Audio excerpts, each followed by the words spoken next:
Hi, and welcome back to Philosophy with Phil, with me, Phil Cohen, and of course, Happy Chanukah, one and all. Obviously, for today, we're going to be talking about Chanukah. Chanukah started on the 25th day of Kislev, the Hebrew month of Kislev. And if you look on the calendar, you'll see that that's 3 months exactly after the 25th of Elul.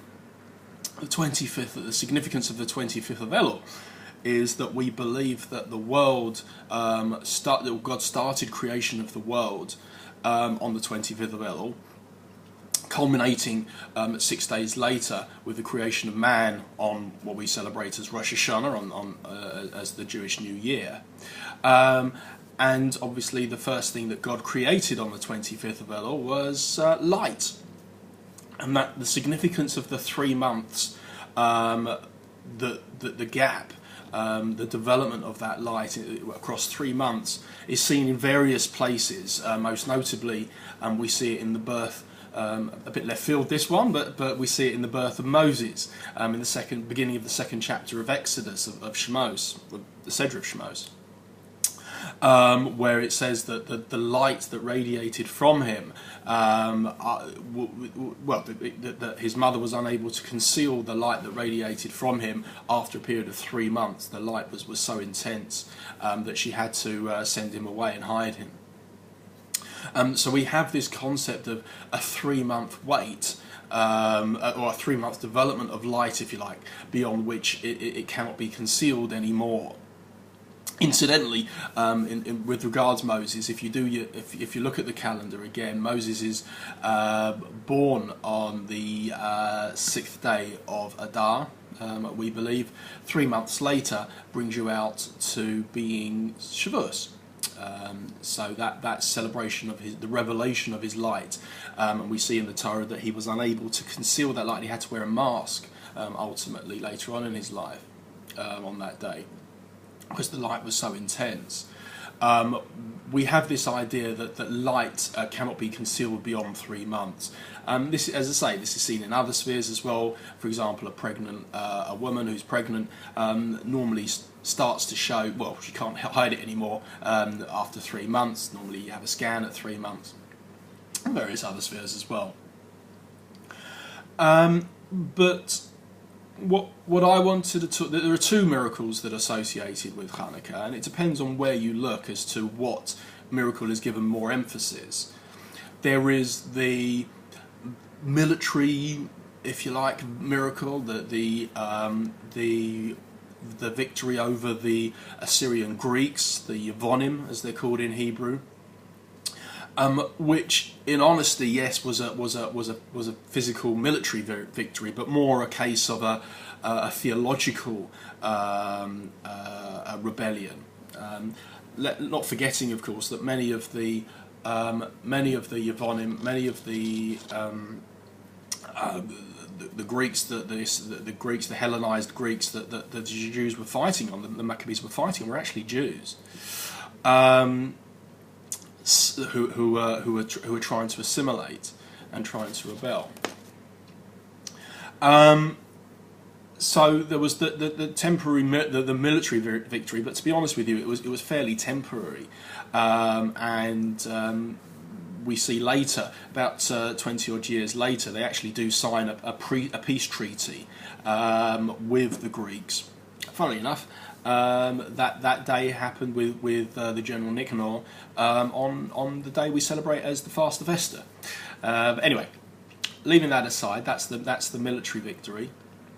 But there's the more famous victory is the miracle of the oil, where they were only able to find enough oil to rekindle the menorah, the candelabra that existed in the temple, and they were only able to find enough oil that should have lasted for 1 day, but instead it lasted for 8 days.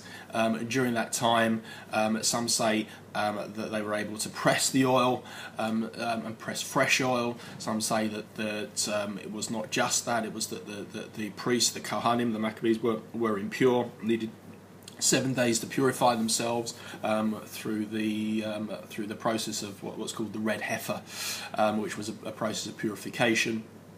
But whichever it was, the oil lasted for that period of time, much longer than it should have ordinarily done. And that miracle we celebrate by lighting a candelabra of our own, a Chanukah. I should emphasise that the menorah in the temple was a 7-branched candelabra. What we light is technically an 8-branched candelabra with an extra shamash, which is what we use for to light the other lights with. And yeah, the shamash is a separate light, and there are various reasons as to why we have that light, but it should be treated as a separate light.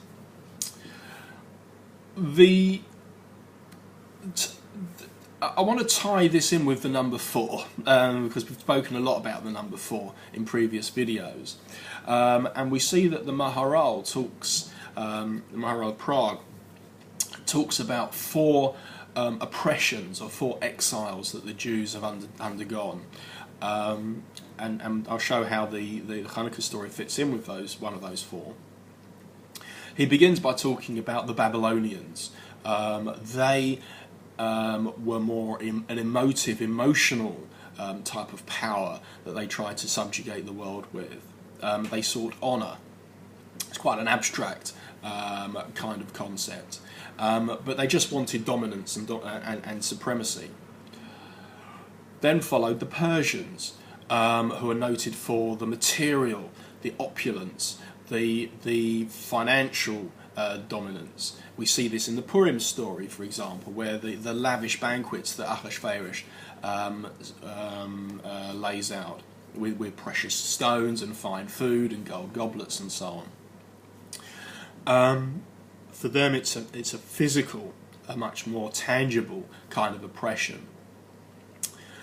The third oppression, the third dominance that we've undergone is been by the Yevonim, which is what we celebrate in the Chanukah story, the Assyrian Greeks. And anyone who knows anything about Greeks, and if you've seen 1 or 2 of my other videos as well, you'll see that the Greeks are known for their intellectual prowess. The great Greek philosophers, Socrates, Plato and Aristotle. For them,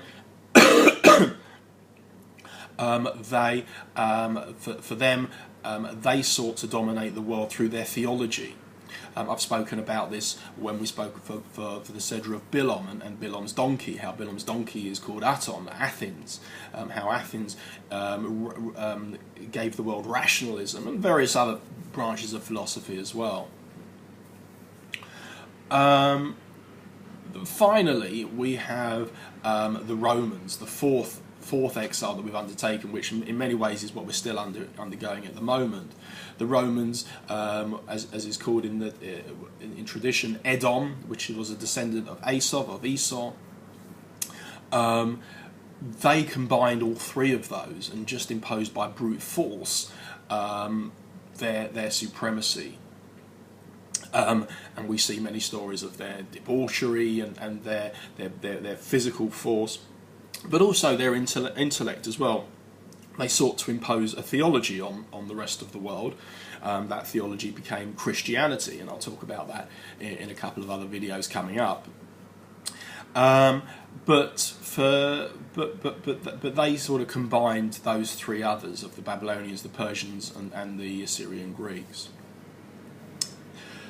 Well, you could probably ask, what's wrong with the Greeks having an intellectual supremacy?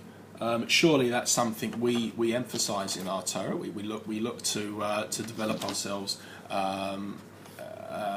with our minds as well as through action. What's wrong with studying? In fact, you see through Jewish tradition, Maimonides for one, many Torah writers were in support of the Greeks and held them in high esteem. Well, the problem with Greek philosophy is that, yes, it develops along rationalist lines and emphasises the supremacy of the human mind, but it's all about me. And it starts with me and what I'm supposed to know, and and seeing as well, yeah. Whereas in Jewish tradition, we start with God.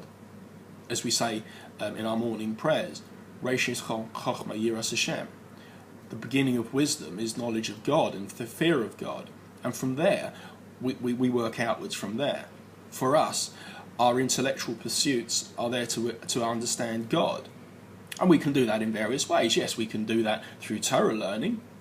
Sure, Torah learning is our way of understanding the mind of God.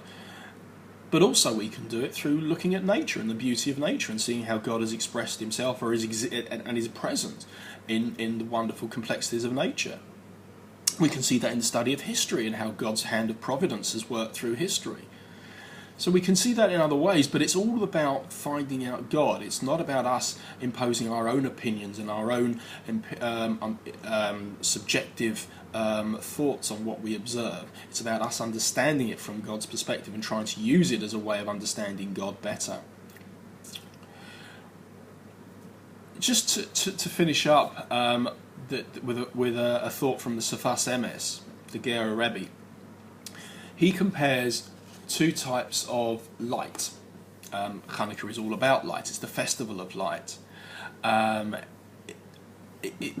He talks about the two types of light that we tend to use being a lighthouse, if you like, which warns others away from us. You could say car headlights a bit like that, where it's not just about lighting up other things, but it's about warning other vehicles that you're there. But also the second type of light is a torch, which you use to illuminate other things. Again, like the car headlight, I guess. So you can see what's ahead of you, or you can read a book, or you can see what you're doing. So you've got the lighthouse and the torch. And he says that the lighthouse he compares as like a feminine kind of light, giving out light to warn away and shine for others, so others can see see what we are, see what they're here. And he shows that light correlates with the story of Purim. We've got the famous phrase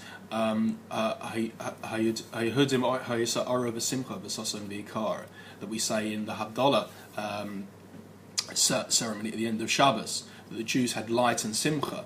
The feminine light there, though, is epitomized by the heroine of the Purim story, Esther. That quote, by the way, sorry, I should have said chapter 8, book of Esther, chapter 8, verse 16. The masculine light of Chanukah is epitomized by the Hasmoneans, the Maccabees, who obviously were men. Menorah light shone and illuminated other people, so that it could shine light on our lives and helps us to grow and learn. And that's what we've given the world. That's what Torah is. That's what our gift. That's what our contribution, if you like, the Jewish contribution has been to world civilization. Is this emphasis on light, on positivity, of learning and growing, but being positive through life. And that's kind of, I guess, what's kept the Jewish people going, or one of the things that's kept the Jewish people going, is that we emphasise that little ray of light, that little spark, that little something. And that, to be honest, is what's kept us going through all the persecutions that we've had, through concentration camps and pogroms. The Jewish people have always tried to keep that ray of light going. Just one survivor can start a new family, can start a new community, can start a new branch of Judaism, a new centre of Judaism, of Jewish life.